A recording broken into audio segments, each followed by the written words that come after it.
Floodlights beamed down over the Lions Club Run bar, where clusters of people were chatting and drinking. A few kids were still racing around, hiding from their parents' attempts to put them down to sleep. Beyond the hallowed lights was a darkness so thick you could almost touch it, alive with unseen creatures and swallowing paddocks and trees and channels and dams and tracks into one unfathomable expanse. Stevie looked down at the boots she'd polished before leaving Brisbane the previous afternoon. Now they were covered in dust after a long day's work. Stevie had been on location from the first bridesmaid's blow-dry and ill-advised early rounds of Prosecco. She'd slunk around the cottage while the women were made up, captured the delivery of bouquets, the arrival of wedding cars, and caught the father of the bride's first look at his daughter, which had everyone welling up. She'd shot the ceremony from dearly beloved to the last handful of confetti, and deployed her bawdiest jokes to keep the bridal party smiling through a series of poses.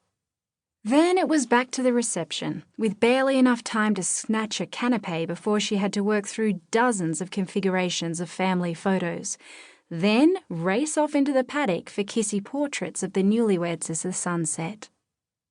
As the guests filled into the marquee and sank into hired chairs for a 3-course meal, Stevie had no such respite. She shot the speeches, the cake cutting, the couple's first dance. Most other wedding photographers she knew ducked out after the first dance, but Stevie stayed to capture raucous scenes from later in the night. It was something she'd started doing when she was learning the ropes. Often she was shooting for friends and dancing around with her camera in one hand and a drink in the other, a tangled, glorious mess of business and pleasure. She'd caught some hilarious moments over the years, and now her clients expected it.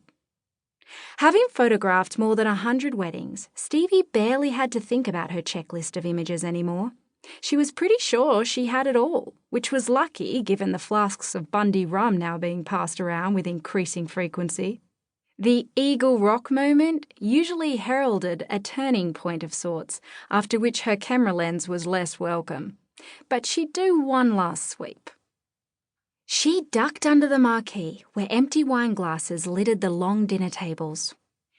The candles had burned down, wax pooling amid scattered gum leaves and forgotten place cards, and Stevie clocked a quiet moment that made her lift her camera and inch silently closer, like a nature documentarian who'd spotted a big cat.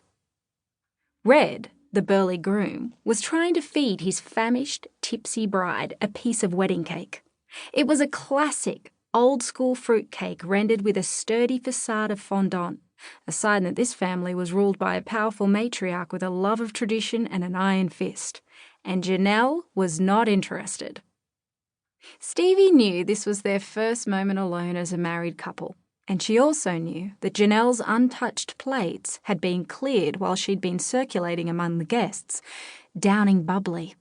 She was now perched on Red's lap, a generally capable and no-nonsense woman reduced to a giggling heap of tulle skirts.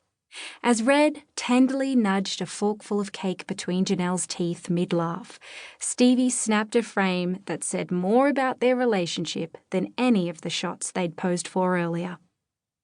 Satisfied, Stevie made 2 milky cups of tea, grabbed a piece of wedding cake and pulled up a chair next to the bride's great-aunt Mabel.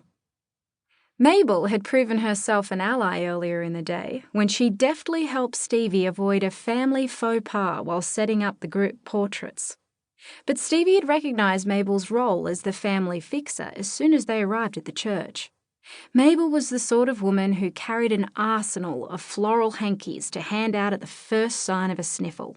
She'd headed off renegade relatives as they entered the church and guided them towards neutral pews with a kind but firm hand. At the reception, she had stocked the ladies' bathroom with baskets of tissues, deodorant, hairspray, and perfume. She made sure the waitresses knew that Red's grandma needed a tender piece of meat and to take their time topping up Uncle Tony's drink. She knew everybody's business. There was something familiar about her. Stevie wasn't sure if they'd met before or if she was just such a staunch archetype of a bushwoman of a certain age. "Aw, thanks for the tea, love," Mabel said.